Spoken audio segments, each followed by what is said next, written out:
Hey, how's it going? It's been a while since my last videos and I apologize, but today's video is going to be about the A progression, and so I'm just going to go over some chords that I use, and alternate tuning that I use to really take this progression to the next level, as well as some tips and tricks that might help you guys along the way. So without further ado, let's go ahead and get started. So for the A progression, this is actually one of my least favorite chord progressions, because just how restricted the chords feel and how dry they feel.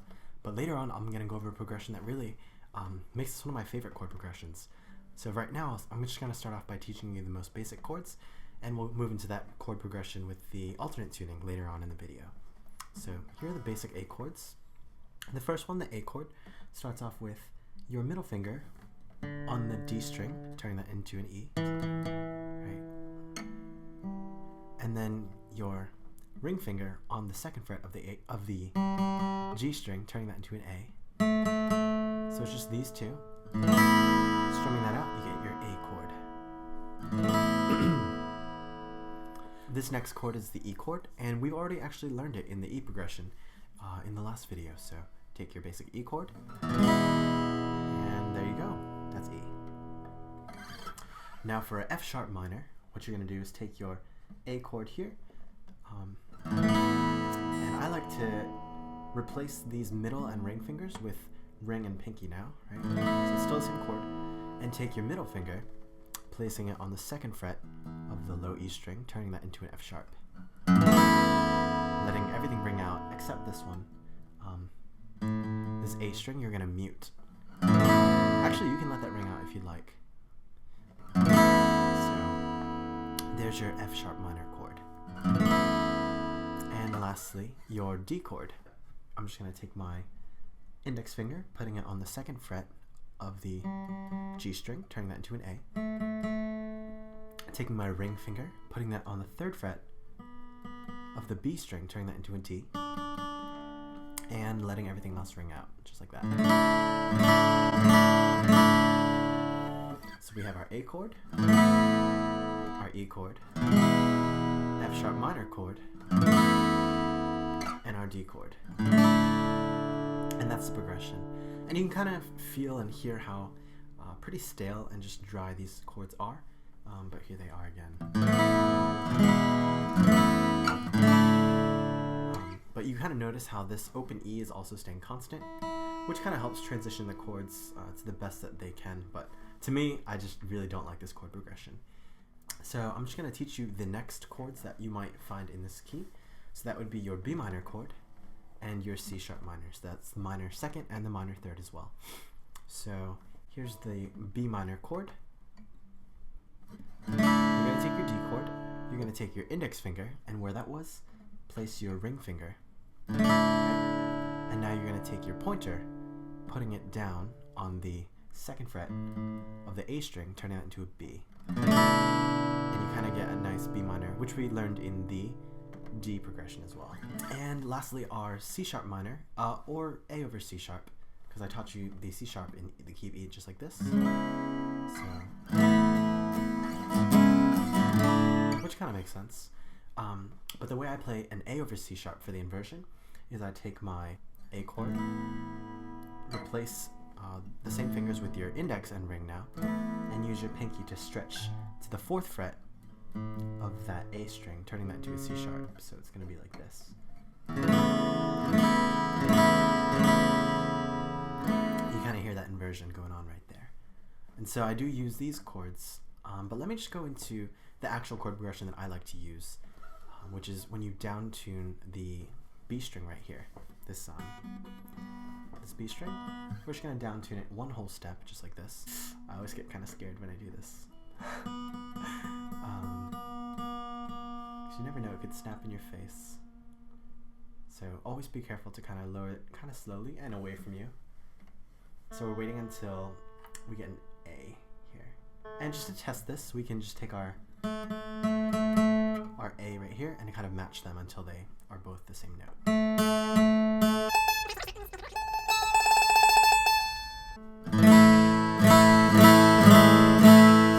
Okay, so you notice how already you can kind of hear a deeper, more uniform tone, and I really enjoy this progression because of that. So again, you're just going to play the same fingerings that I taught you, right? The A chord, And the E chord, notice that you hear a lot more color in this chord. You hear that tension and suspension in that chord. It's just one of my favorites. F sharp minor.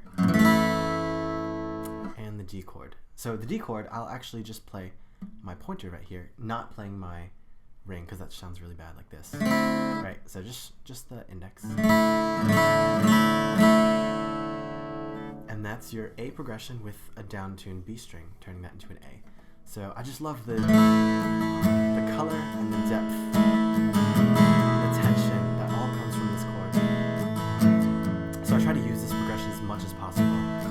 But, you know, because you do have to down-tune, there is some practicality issues that arise when, you know, you might want to switch to a different chord progression. So when I lead sets or when I play, I'll tend to keep the entire set uniform so that I don't really have to change or, you know, down-tune on the fly just like that. So let me just go over some variations, some hammer-ons and hammer-offs that might really help. So when we play the A, I'm sure you guys have noticed some patterns already, but we're just going to take our A chord, we're going to take our index finger, put it 1/2 step right behind, taking off our ring, just to give it that tension right there. And for the E chord, we can add in our pinky to give it some more resolution right there. You hear that? Then our F sharp minor chord.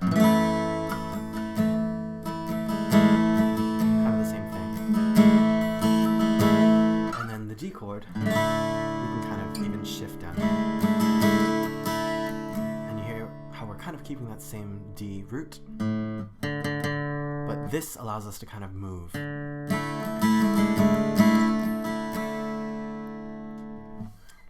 One thing I really enjoy about this chord progression is that there's so much freedom to move about the neck while keeping the A bass.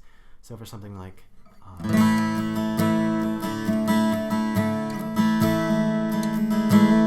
say you're playing a G chord, right? You're now free as long as you hold this string. You're allowed to move. As long as you hold that G chord, you can move anywhere on the neck you'd like, and that allows for some improvisation, some improv, some riffs that you like to do.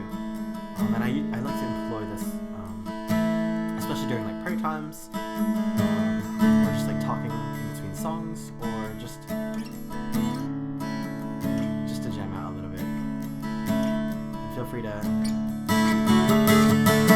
just kind of move about and experiment with that, because I think that's one benefit of this down tuning, is that it gives you a lot more mobility on the neck, just like that.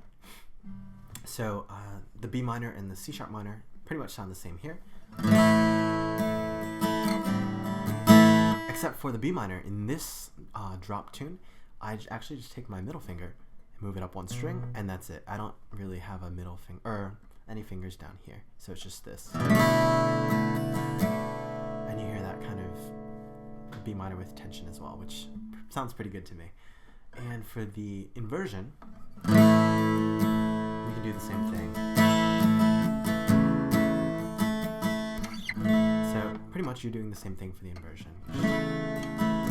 You're just adding that fourth finger to the C sharp to kind of invert that along the way.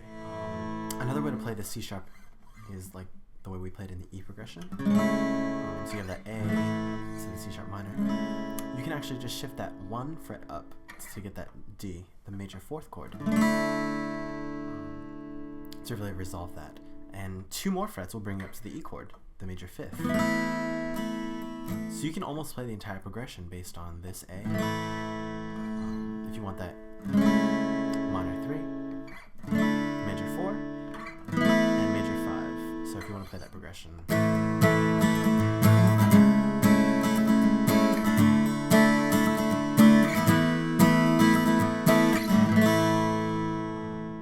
So this concludes our A chord progression tutorial. I hope you found that the video was helpful, that the chords were not too bland and too boring for you to learn, and that the down tune really changed the whole game and brought a new skill set to the table. So I know that with some hard work, some practice, and your God-given talents, you guys are going to pass me in no time. So thanks for watching, and I'll see you in the next video. Bye.